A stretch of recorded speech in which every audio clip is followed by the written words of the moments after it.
کے زمانے میں موجود ہوں، اختلاف کافی ہے، آسمانوں تک اختلاف ہے، شرق اور مغرب کی طرح اختلاف ہے۔ تو آپ کو میں سنتا ہوں، باقی ایک اور اہل سنت کے عالم کو بھی آپ کے ساتھ جائیں تو آپ ان کی روایت کو باطل قرار دیتے ہیں، وہ آپ کی روایت کو باطل کرا، یہ سلسلہ تو چلتا رہے گا۔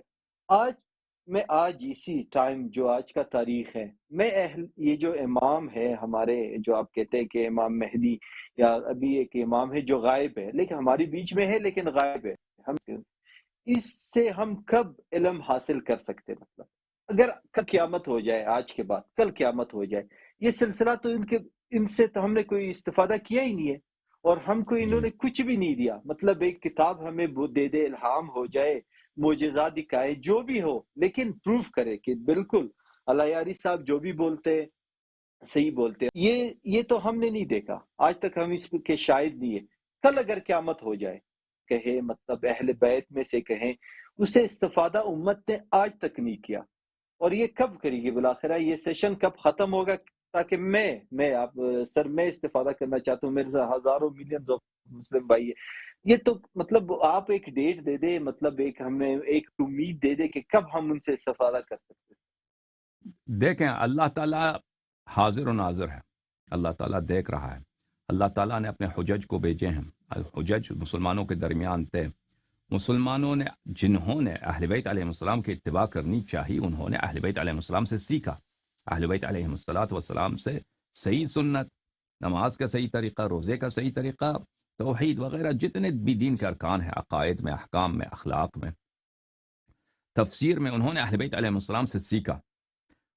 اور اہل بیت طاہرین علیہ السلام مسلمانوں کے درمیان تھے، انہوں نے اپنے دروازے بند نہیں کیے، لیکن اس کے پوری امت نے ان سے استفادہ نہیں کیا۔ ایسا نہیں تھا کہ اہل بیت علیہ السلام نے انکار کیا ہو امامت دینے سے اور قیادت دینے سے اور تعلیم دینے سے۔ اکثریت امت کی انہوں نے ان کی طرف پشت کیا، اور بلکہ ان کے ظالمین کی معاونت کی۔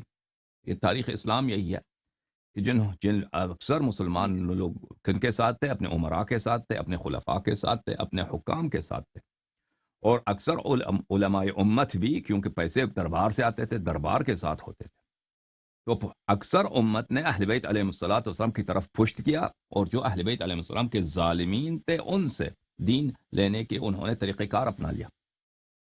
تو یہ سلسلہ چلتا رہا۔ اہل بیت علیہ السلام یکی بعد دیگر، بجائے یہ کہ امت ان کی تقدیر ان کو مقدم رکھتے، ان کی سپورٹ کرتے، ان کی حمایت کرتے، ان سے محبت رکھتے، یکی بعد دیگر شہید ہو گئے۔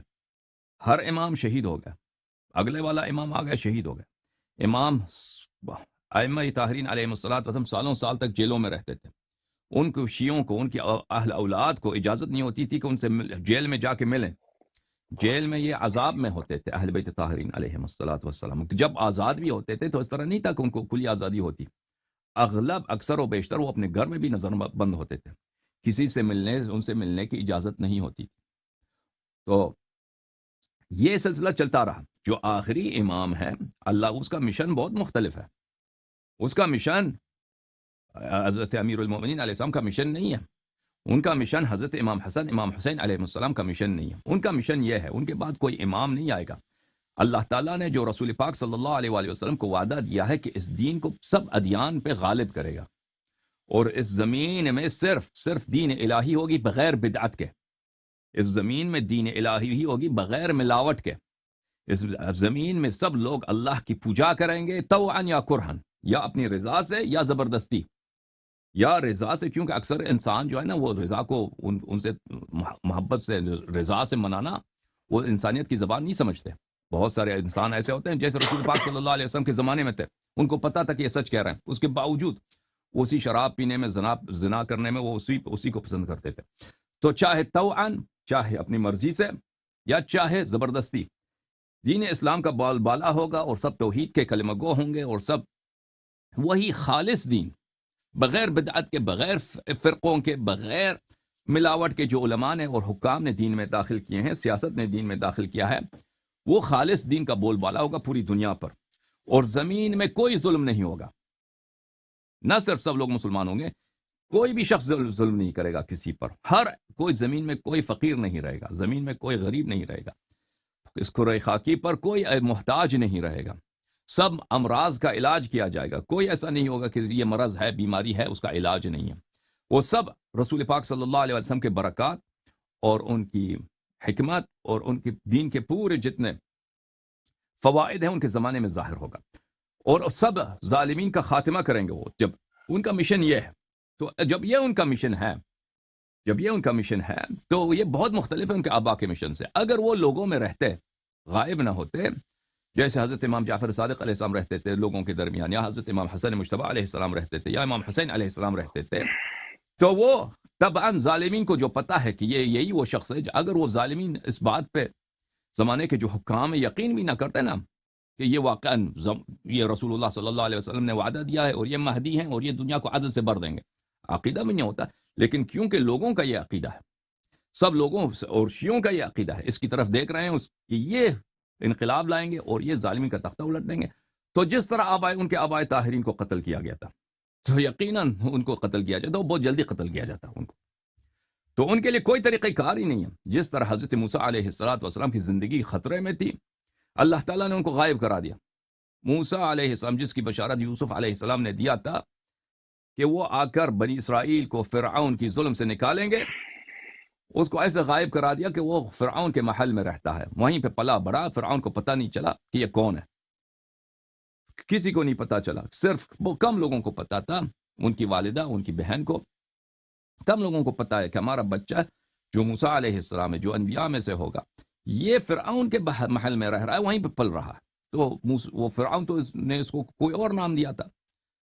فرعون لوگ سمجھتے تھے یہ فرعون کا بیٹا ہے، سب لوگ اس کو شہزادے کے طور پر کہ یہ فرعون کا بیٹا ہے، فرعون اس سے پیار کرتا ہے، اس کی بیگم اس سے پیار کرتی ہے، تو اس حیثیت سے جانتے تھے.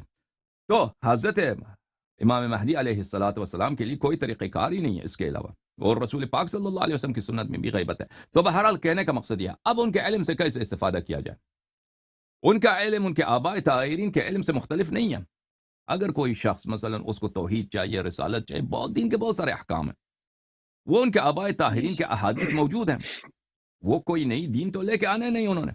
اس طرح نہیں ہے کہ وہ ان کا دین اور ہے، حضرت علی ابن ابی طالب امیر المؤمنین علیہ السلام کی دین اور ہے، یا امام جعفر صادق علیہ السلام کی دین اور ہے.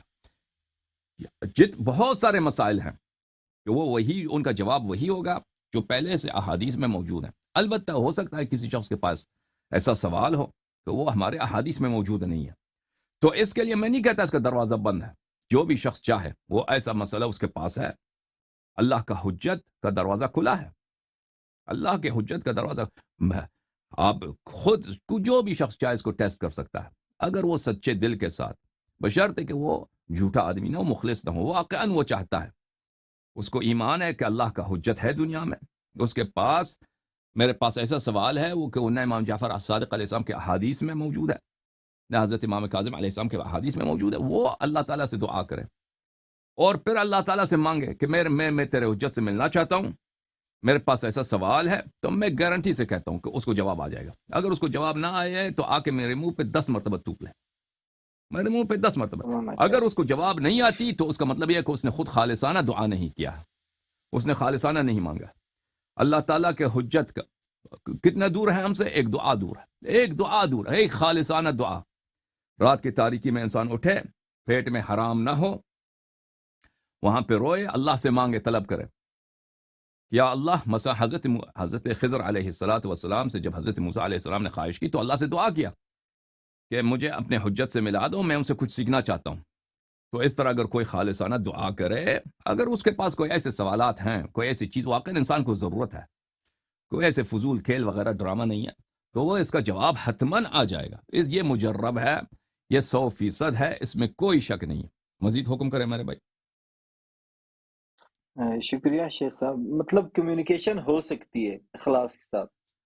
بالکل بالکل، لیکن اغلب مسائل کا جواب ہمارے پاس موجود ہے. اغلب جو علمی مسائل ہیں وہ کتب میں موجود ہیں. اس کے علاوہ اگر کسی کو چاہیے یا وہ کتاب میں شک ہے، جو بھی مسئلہ ہے، مثلا دنیائی مسئلہ ہے، اخروی مسئلہ ہے، جیسا اللہ سے دعا ہو سکتی ہے.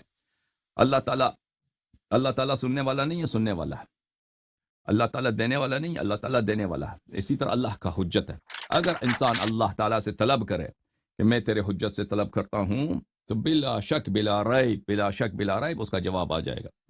بالخصوص انسان اگر مقدس مقامات میں چلے، مکہ مکرمہ میں یہ دعا کرے، مدینہ منورہ میں دعا کرے، نجف اشرف کربلا میں دعا کرے، تو وہاں پہ بہت جلدی مستجاب ہوتی ہے ایسی دعائیں۔ جی سر مزید بولیں۔